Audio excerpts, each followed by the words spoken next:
Welcome to the newest episode of Beyond the Fame with Jason Fraley. I'm your host, Jason Fraley, picking the brains of the top filmmakers, musicians, and artists of our time. One-of-a-kind comedian Gilbert Gottfried sadly died today at the age of 67. I just spoke with him in November when he played the State Theater in Falls Church, Virginia, cracking me up by improvising when a fire alarm went off during the interview. Rest in peace, Mr. Gottfried. Hey, Gilbert Gottfried, thanks so much for joining us on WTOP. Oh, thank you. Is this the end of the interview? Yeah, it's actually the beginning of the interview. Oh, damn it. You can't just fast forward to the end, sir. Yeah. Well, one day they'll invent something. What can we expect from the show? I mean, where are you in terms of getting back out after COVID? It's very weird. Well, especially the first few times I did it. And it's like I found myself on stage going, this is what I do for a living. It's like I'm standing here saying stuff and people make sounds. And if they make sounds, it means it's good. And it's been, now I'm getting back to normal. But boy, the first couple of times it was like I'd be on stage thinking, I know I have more material than this, or this bit had a funny line right in the middle here I can't think of. Well, how did you spend the last 18, 19 months, before you got back out on the road? Like, I want to know how Gilbert Gottfried, what was it like being in his house? And where is it? New York, I guess? Yeah. And it was like, well, it was very odd because I found the kind of life I lead that the pandemic didn't make it that much different. I would sit on the couch and watch TV, which I would normally do anyway. So, it wasn't that much. I wasn't going to any Hollywood parties that I was missing or something. So you just stayed home and watched TV, so it wasn't much different. In fact, there was more streaming content, so it got better in certain ways. Yes. That's hilarious. All right, cool. Well, all right. Well, we're glad you're back out there, touring, doing live in-person shows again. So if our listeners show up, what sort of, I definitely don't want you to ruin any punchlines or do any spoilers, but how can we talk broadly? Like, what sort of topics do you deal with in this particular what people can expect when they come see me is to be sitting there for like 5-10 minutes and then turn to each other and go, whose idea was it to see Gilbert Gottfried? And then they can blame each other. Yes, they can argue on the way out. Well, hopefully they enjoy it while they're in there at least. Well, whenever I have someone famous like yourself on, I love hearing sort of your journey. So I know you were born in Brooklyn. What sort of comedians did you like growing up? Did you have any of the legends, albums or anything like that? I never. There was something I've heard comedy albums. I never owned one, and there was something always depressing about comedy albums. I don't know what it was, but that always had that effect on me. And, but yeah, I mean, growing up, there was still the old guys around, like, Jack Benny, George Burns, Groucho. And so those I would watch, and, Jerry Lewis, and then the new comics coming along. And so I used to get a little of everything in those days. Yeah, so you were exposed. You grew up watching all the legends on TV, man. The people you listed are just titans of comedy.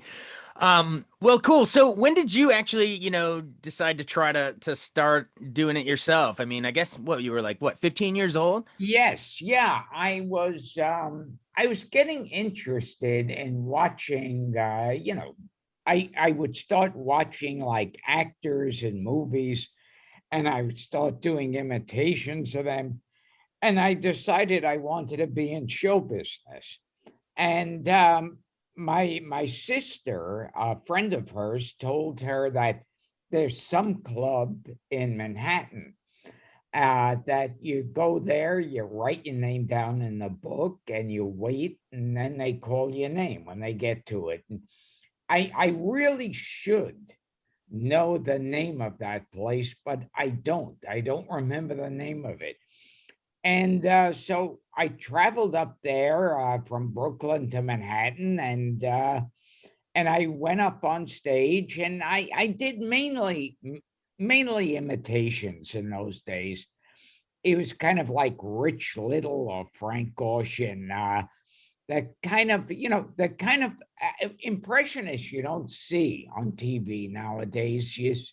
They're all in Vegas, but it was basically no different than the usual impressionist you'd see, like, well, if your waiter was Cary Grant, it might go something like this. And so it wasn't that far from that. But yeah, I was 15 years old. Wow, that's wild. And then from there, I mean, how did you, I mean, I guess because you're traveling into Manhattan, how did you hook up with SNL? Well, I was working a long time in the clubs, where like the big thing in the clubs was, oh, just getting on stage, and it was a big thrill that you found a new place that would put you on stage without paying you a dime. And but then, so I eventually, it's just they were having auditions for Saturday Night Live, and they saw me. I think it was at Catch Rising Star, and then they asked me to come in, and they had more auditions on the show. And I mean, not on the show, on in their offices. And the funny thing is, how psychotic I am. Um, Everybody else was talking about how, oh God, they were so scared going there, and nervous and anxious, and they hated everybody else in the room because they were competing. And the weird thing about me, I just I it wasn't bravery, it was nuttiness. I went in there, and I really didn't care for some reason. And then when I got the show, I wasn't thrilled that I got the show. And when they fired me, I wasn't upset when they fired me.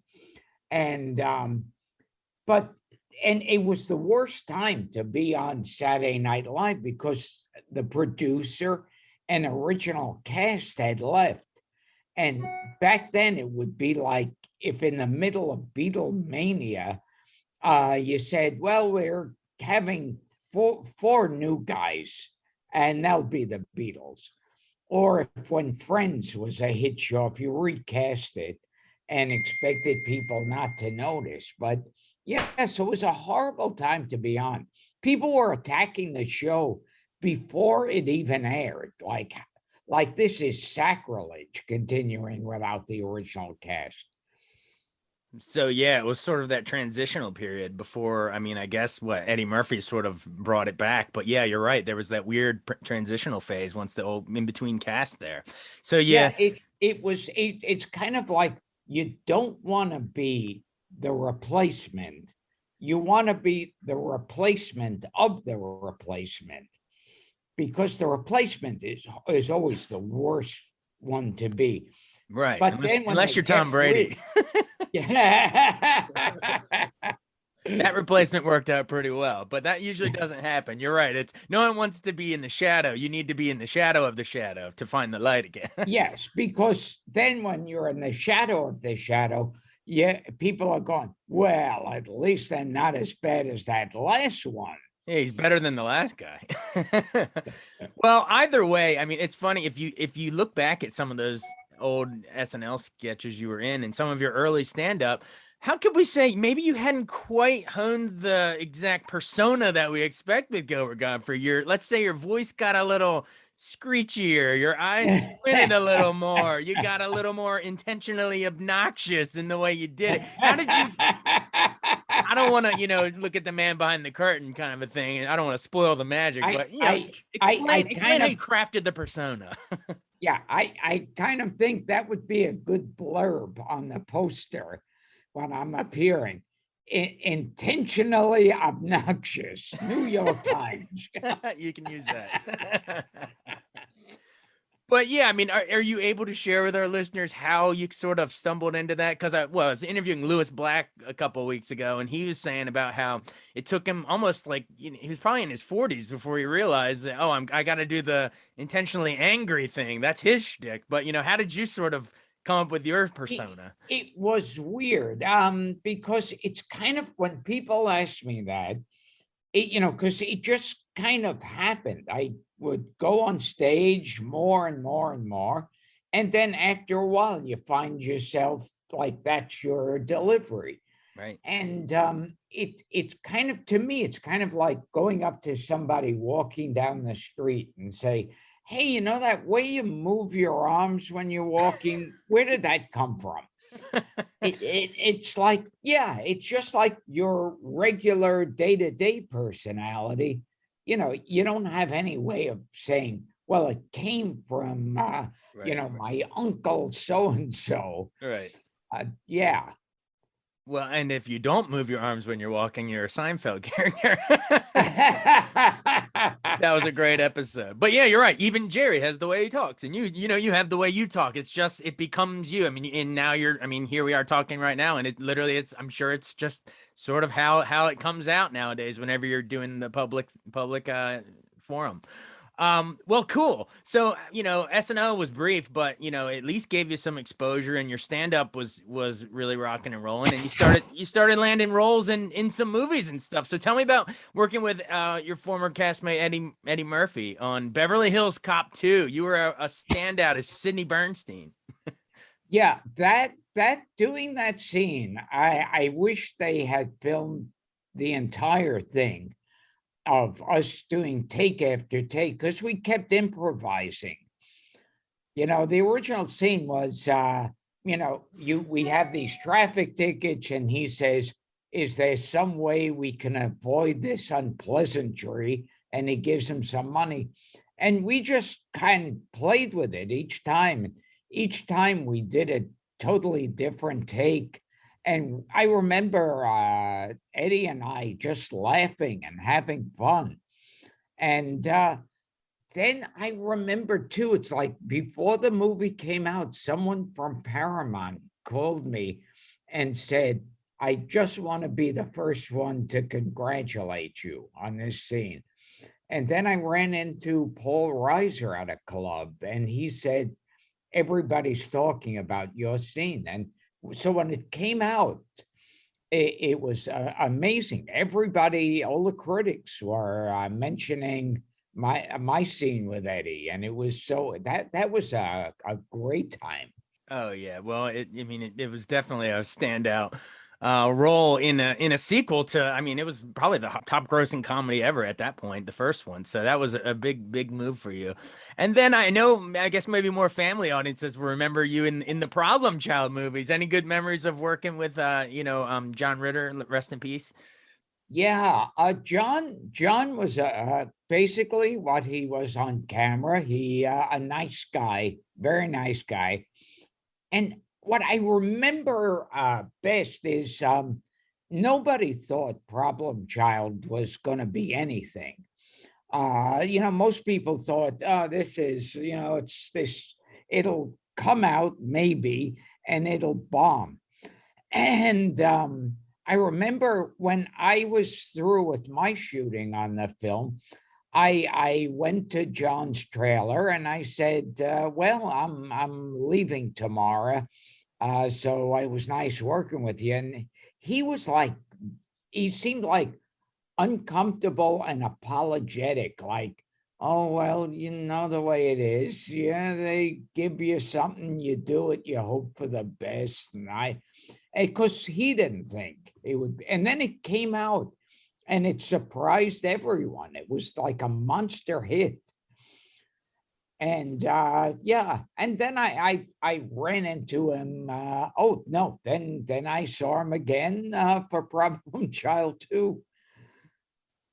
Yeah, who would have known there would have been a second one after that? That was like a surprise hit. And man, now that I'm Yeah, thinking about it, Problem Child came out in 1990, the same year as Home Alone, and I guess they redid like a Dennis the Menace shortly after. What was it with movies and like raunchy ornery kids? That was like the thing apparently in yeah. 1990. At any given time period, you look at movies.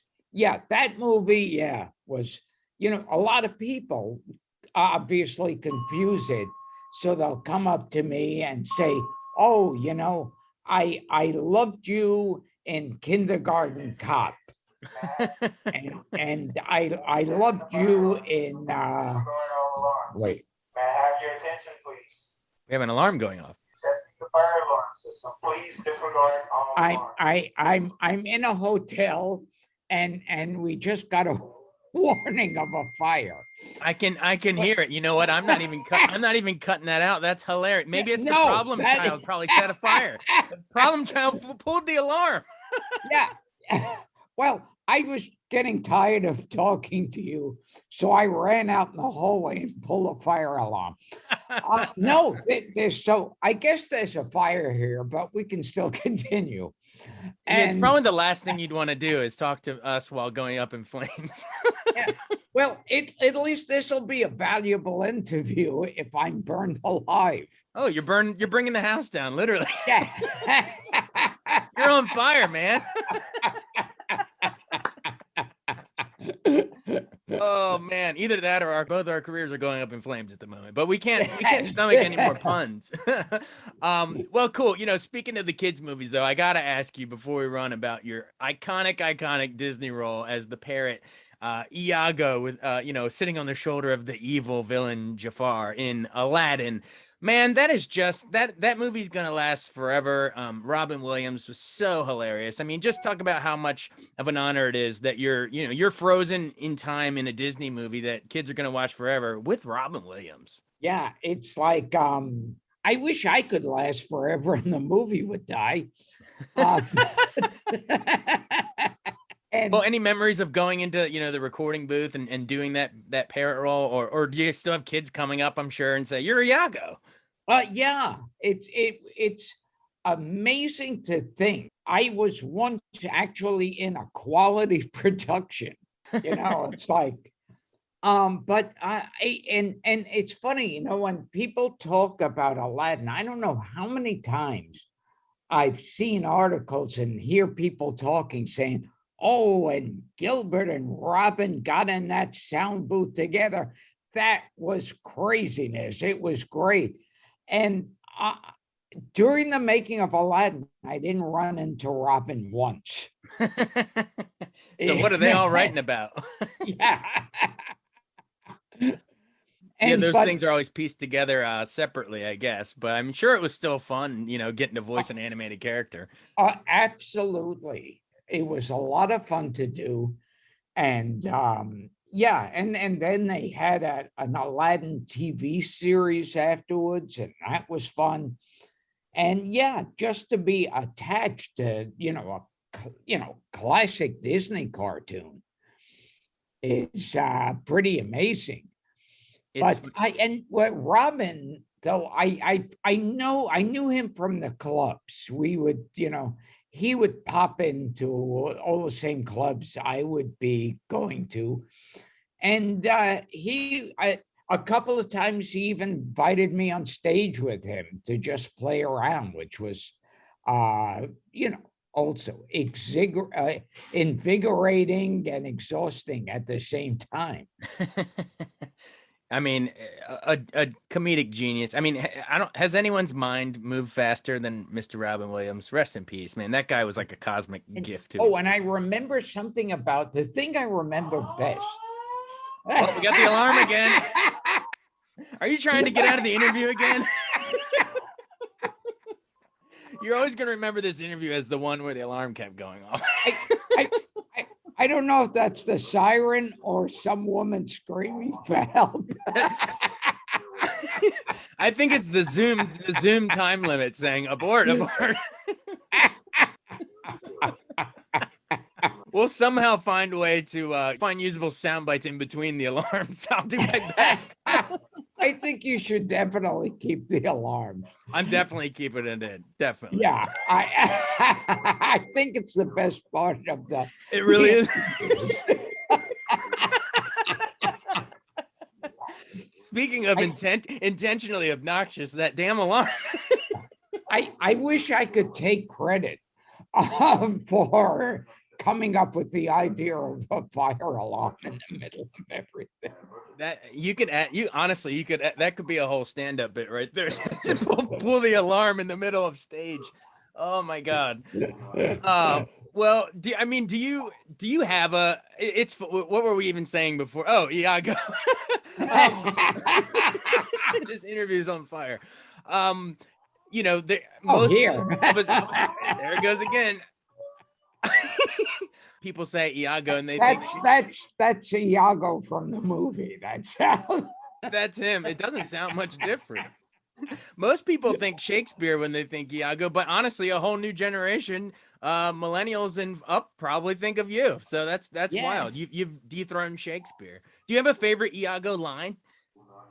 Oh God, there were a bunch of them. And that was what was fun with Aladdin too, is that they let me play around with it. I didn't have to stick directly to the script. And every now and then they'd stop me and go, this is a family movie. And but I remember, there was one part I remember they getting a complaint from someone's always complaining. There was one part where I said, "What the?"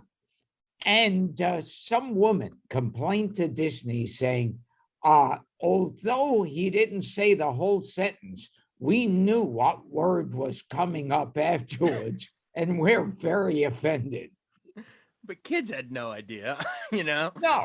And during the series, there's one part where a tiger is chasing us, and my character goes, "Oh, he's gonna eat us like kitty chow." And some woman complained, and the TV show actually had me redo it to sound clearer. Because one woman complained that she was watching the Aladdin TV series with a family, and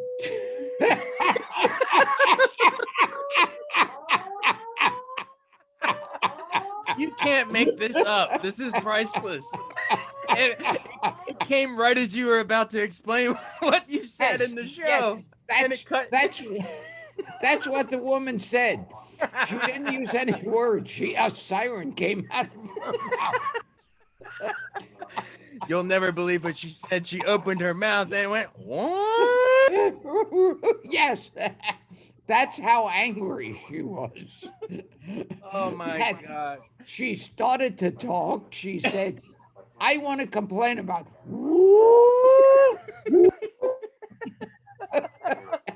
I'm crying over here. My tears could put out the fire. Oh. So what did she think that you had said in the show? I feel like the actual story can't live up to the fire alarm. It can't. But you gotta say it's like you and SNL. This story is in the shadow of the fire alarm. Yes, absolutely. Oh my God. This is the replacement to the actual story, but all right. What the hell did the damn woman say? Okay. Yeah. Well, she said, "Dear Disney." Oh, there.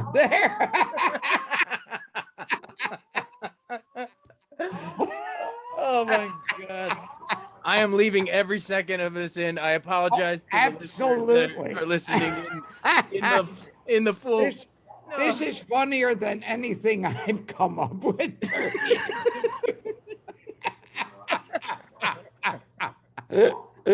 Oh my God. I'm going to use this in its entirety on a podcast for sure. I'm leaving that in there.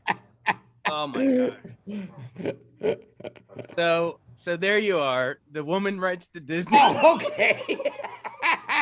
I better say it quick Yeah. before the alarm comes on again. Before the voice of Walt Disney says one.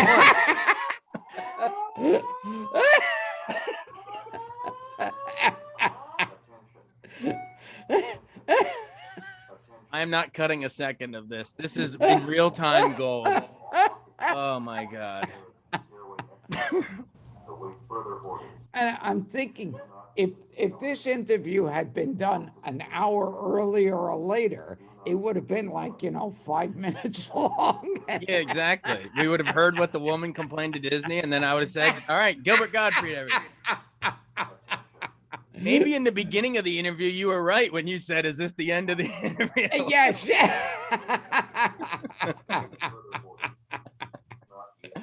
Oh, goodness. Well, I mean, maybe we don't even know it. Maybe we don't even need to know what she was going to say. Oh, okay. What the woman said. Maybe it's better without finding out, because it'll build up a legend that in people's minds, they'll make up their own things, and it'll be like urban legend. Yeah, exactly. Well, I heard, I have inside information.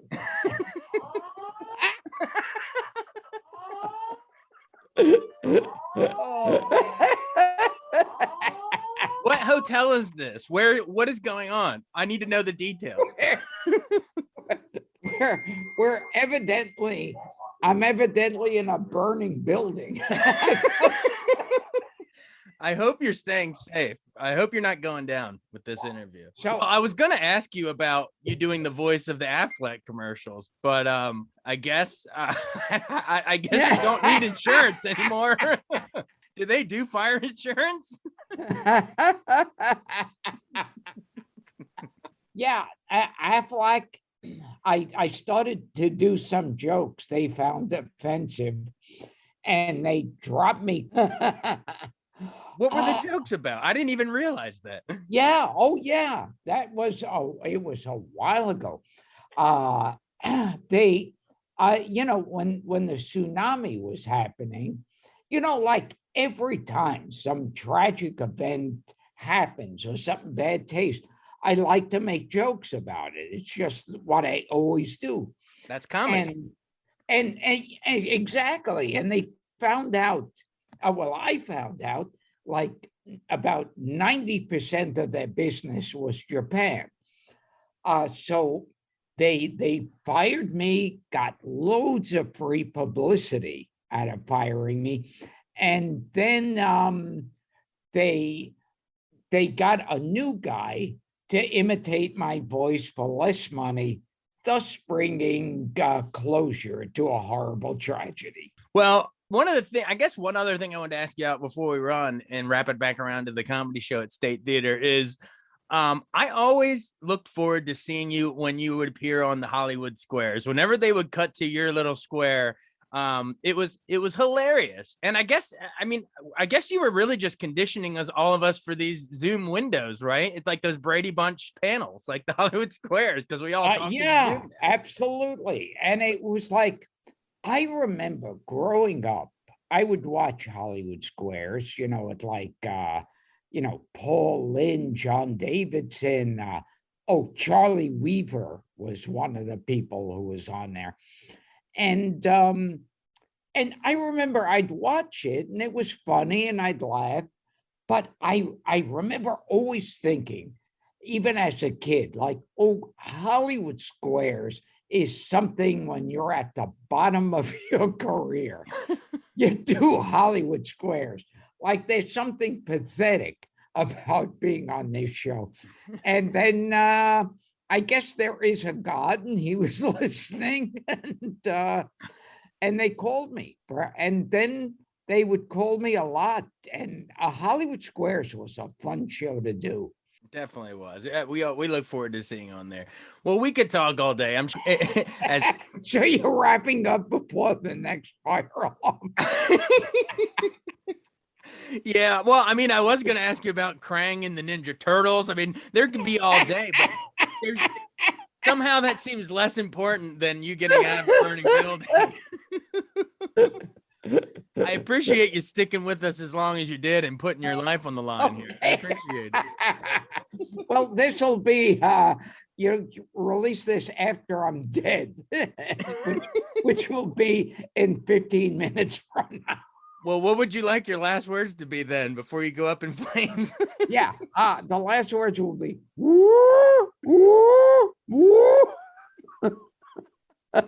Gilbert Gottfried coming to the State Theater on Friday, November 12th. Get your tickets now before he burns up alive. So, oh man, thank you so much for joining us. I'm leaving all that in there. That's one of the funniest interviews I've ever had. Absolutely. Thank you. I really, really appreciate it. Now go splash some water or get a fire extinguisher. Get the hell out of the building. Yeah. He survived COVID but died in the fire. Yes. I got the vaccine and a fire killed me. Oh, man. All right. We'll talk to you later. Okay. I'll see you out on the fire escape, man.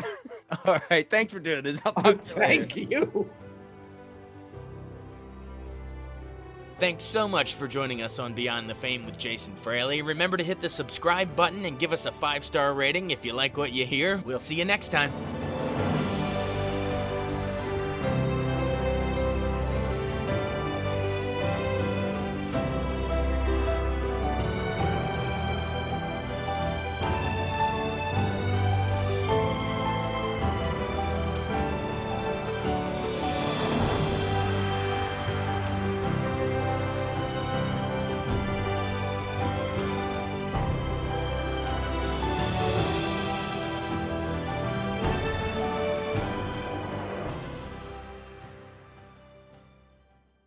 I wanted to take a second to tell you about an app I really enjoy. Living in the DC area is great, and Podcast DC gathers all of the local shows that I like all in one local app. Health, sports, local news, politics, and so much more. Podcast DC is the new local app with hundreds of DC area podcasts to choose from. I can earn exciting rewards just for listening and share the podcasts I love instantly. Available in the App Store or in Google Play, listen local with Podcast DC.